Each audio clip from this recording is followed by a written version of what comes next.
কোনো কিছু কিনতে গেলে মনে হয় নিজের সংসারের জন্য কিছু কিনি, তো দেখা যায় বাইরে বেরোলেই কিছু না কিছু কেনা হয়। আজকে ওরকম হঠাৎ করে একটু বাইরে বেরিয়েছিলাম, ভাবলাম যে একটু আড়ংয়ে যাই, আর দেখি আমার পছন্দের জিনিসগুলো চলে আসছে। তো যাই হোক, এই জিনিসগুলো নিয়ে আসলাম। আর আজকে তৈরি করেছি খুব সুন্দর একটা মিররের ট্রে, রান্না করেছিলাম চুই গোশ। যদি ভিডিও ভালো লাগে অবশ্যই আমার চ্যানেলটা সাবস্ক্রাইব করবেন। আর হ্যাঁ, ভিডিও ভালো না লাগলেও বলে যাবেন যে আমার ভিডিওতে কি কি ঠিক করতে হবে, তো বলে গেলে আমার অনেক হেল্প হবে। Thank you. আসসালামু আলাইকুম এভরিওয়ান, আশা করছি সবাই আলহামদুলিল্লাহ ভালো আছেন। আমি ফারহানা আর আপনাদের ফারহানাস ব্লগে স্বাগতম। আজকে শেয়ার করব আনবক্সিং একটা ভিডিও। তো এখানে ছিল হচ্ছে আমার কিছু পছন্দের জিনিস এনেছি সেগুলো। আর হ্যাঁ, আজকের ভিডিওতে কিন্তু থাকছে আমার সুন্দর মিরর ট্রেটা আমি কিভাবে তৈরি করলাম তার একটা ভিডিও। তো যাই হোক, এখন হচ্ছে আমি এইগুলো আনবক্সিং করছি। আর এইখানে হচ্ছে আমার এই ক্যান্ডেলটা ছিল। এই ক্যান্ডেলটা কিছু মানে গত বছর কি আগের বছর মানে অনেক ঝড় উঠেছিল, তখন আর কি এই ক্যান্ডেলটা পড়ে ভেঙে গেছে। তো এই জন্য এই বছর কেনা হয়েছে। বেশ কয়েকবারই কিনতে গিয়েছি, বাট এই কালারটা পাই নাই দেখে নেই নাই। আর এখানে কিছু সেন্টেড ক্যান্ডেল নিয়ে আসা হয়েছে, ছোট ছোট আর কি। তো এগুলা দেখা যায় বিভিন্ন রকমের ক্যান্ডেল হোল্ডারগুলো যেগুলো আছে ওগুলোর মধ্যে জ্বালিয়ে দিলে খুব সুন্দর লাগে দেখতে। আর এখানে এনেছি আমার পছন্দের খুবই খুবই খুবই পছন্দের দুইটা আর কি বাটি আর কি। মানে এটাতে আপনি হালিম দিতে পারবো, স্যুপ দিতে পারবো, এই টাইপের বাটি। বাট এটা খুবই সুন্দর, মানে স্যুপ বাটির থেকে একটু বড়, বাট খুব সুন্দর দুইটা বাটি। দেখা যায় যে সকালবেলা কর্নফ্লেক্স খাওয়া যায়, অথবা এই যে সামনে রমজান মাস, তো এটাতে হালিম খাওয়া যাবে। হালিমের পরিমাণটা তো যেহেতু একটু বেশি লাগে, তো এটাতে খুব সুন্দর হবে, এই জন্য এনেছি। আর পিছনের যে জারগুলা, এই জারগুলা ডেকোরেশন করেছি আমি। তো যাই হোক, এখন হচ্ছে মিররের ট্রেটা তৈরি করছি। আর এটার জন্য একটা বোর্ড নিয়েছি, এটা মেবি 5 মিলির একটা বোর্ড। তো এই তো এটার দাম নিয়েছিল আমার কাছে 240 টাকা। দেন তারপরে এটার মধ্যে একটা মিরর বসিয়ে দিলাম। যেহেতু বোর্ডটার সাইজটা আমার মনে নাই, আপনাদের পছন্দ মতো সাইজ নিয়ে নেবেন। আর এইখানে নিয়েছিলাম কিছু রিং।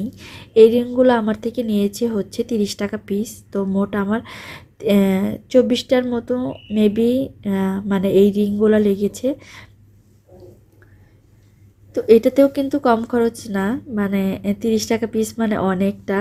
তো যাই হোক, মানে একটা করে রিং নিয়েছি 30 টাকা পিস। তো এখন হচ্ছে আমি রিংগুলো প্যাকেট থেকে বের করে নিচ্ছি। আর এই রিংগুলো কিন্তু সিলভার কালারের। আপনারা চাইলে এটা সিলভার কালারের দিতে পারেন, অথবা এটা মানে গোল্ডেন স্প্রে দিয়ে গোল্ডেন কালার করে নিতে পারেন। সেক্ষেত্রে একটা লিকার বার্নিশ আর কি মানে দিতে হবে, যাতে করে কালারটা উঠে না যায়। তো আমি এখানে গোল্ডেন স্প্রেটা দিয়ে স্প্রে করে নিচ্ছি। সেম এরপরে আমি আরেকটা লিকার বার্নিশ দিয়ে, মানে যেটাতে আর কি রঙটা স্থায়ী হবে, পানি ভরলেও কিছু হবে না, সেটা দিয়ে মানে স্প্রে করে নিচ্ছি। তো এই দুইটার আমার ওরকম খরচ পড়ে না। এই দুইটা তো এমনিতেই নর্মালি মনে হয় 260 টাকা করে, মানে এক একটা আর কি। তো এটা আমার বাসায় ছিল, যেহেতু আমি টুকটাক কাজ করি, তো এগুলো আমার বাসায় ছিল। দেন তারপরে আমি এখানে গ্লু দিয়ে এটা লাগিয়ে নিচ্ছি। আর আপনারা ট্রাই করবেন এখানে গ্লু গান দিয়ে লাগাইতে। আমি এটা কি যে মানে ইয়েটা ছিল, আমি ঠিক নামটা খেয়াল করি নাই। তো যাই হোক, গ্লু গানটা দিলে আর কি বেশি ভালো হয়, মানে খুলে গেলেও পরে লাগানো যায়, আর এটা দিয়ে রং নষ্ট হয়ে যায়। আমি যেটা দেখলাম, আমি যেহেতু দিয়ে ফেলছি, তো আমি আর কিছু করি নাই, এই জন্য আমি এটা দিয়ে দিচ্ছি। আপনারা চাইলে এখানে গ্লু গান দিয়ে দিতে পারেন। তো এভাবে করে আমি সবগুলা রিংই লাগিয়ে নিব। দেন তারপর ফাইনাল লুকটা আমি পরে দেখাবো আপনাদেরকে। তো এখন হচ্ছে আমি বিকেলের আর কি রান্না করতে আসছি। বিকেলে না, ঠিক সন্ধ্যার আগে আগে আর কি, মানে সন্ধ্যার দিকে আর কি। যাই হোক, এখানে চুই বের করে নিয়েছি আমি, চুইগুলা একটু পরিষ্কার করে নিচ্ছি।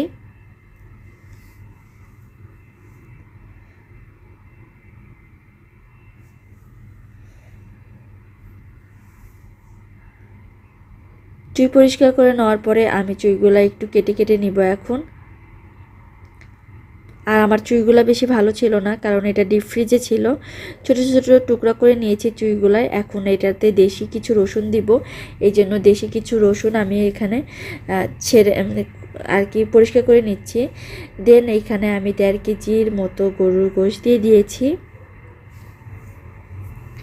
তারপরে এখানে দিয়ে দিলাম প্রায় 1 কাপের মতো পেঁয়াজ, দিয়ে দিলাম দারচিনি, এলাচি আর হচ্ছে লং। তো এলাচি দিয়েছি 6টা, লং দিয়েছি 4টা, আর দারচিনিটা দিই নাই এখনও। মরিচের গুঁড়া দিয়েছি পরিমাণ মতো, হলুদের গুঁড়া দিয়েছি 1 চা চামচ, জিরা গুঁড়া 1.5 টেবিল চামচ, ধনিয়া গুঁড়া 1.5 টেবিল চামচ, লবণ পরিমাণ মতো দিয়ে দিলাম। আর এখানে দিয়ে দিলাম হচ্ছে দারচিনি। তো আপনারা যে পরিমাণে গরম মশলা খাবেন সেই পরিমাণে দিবেন। আমরা গরম মশলাটা একটু কম খাই, এই জন্য দেখা গেছে এই গরম মশলাটা আমাদের বেশি হবে। আমি উঠিয়ে নিব পরে। তো এই তো সব মশলা দেওয়ার পরে, যে রেগুলার মশলাগুলো আমি দিই সেই মশলাগুলো দেওয়ার পরে ভালো করে এটা মিক্স করে নিচ্ছি। আর হ্যাঁ, এখানে কিন্তু আমি আদা রসুন দিই নাই, আপনারা পারলে এখনই আদা রসুন দিয়ে দিবেন, কারণ আমি ভুলে গিয়েছিলাম। তো খুব ভালো করে এটা মাখিয়ে নিচ্ছি। আর এটা কিন্তু খুব অনেকটা টাইম নিয়ে সুন্দর করে মাখাইতে হবে।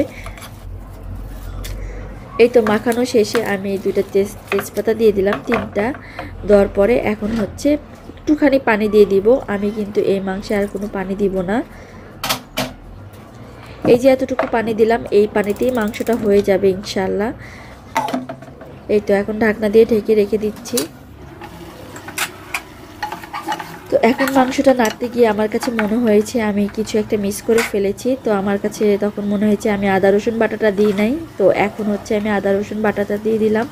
আমি এইখানে 1.5 টেবিল চামচ রসুন বাটা আর 2 টেবিল চামচ আদা বাটা দিয়েছি, কারণ আমি রসুন আস্ত দিব বেশ অনেকগুলা, এই জন্য আমি রসুনটা একটু কম দিয়েছি। তো দেওয়ার পরে আমি এখন ঢাকনা দিয়ে ঢেকে মাংসটা রান্না করে নিব। মোটামুটি মাংসটা একটু মানে কোনো রকম সিদ্ধ হয়ও নাই, একদম মানে হবে আর কি। সেই মুহূর্তে আমি চুইগুলা দিয়ে দিলাম, কারণ এই চুইগুলা ছিল হচ্ছে ডিপ ফ্রিজে। তো ওই জন্য আমি মানে ওরকম কোনো স্মেল পাচ্ছিলাম না, আর চুইগুলো অনেক নরম ছিল। তো এই জন্য আমি এখন দিয়ে দিচ্ছি এটাতে।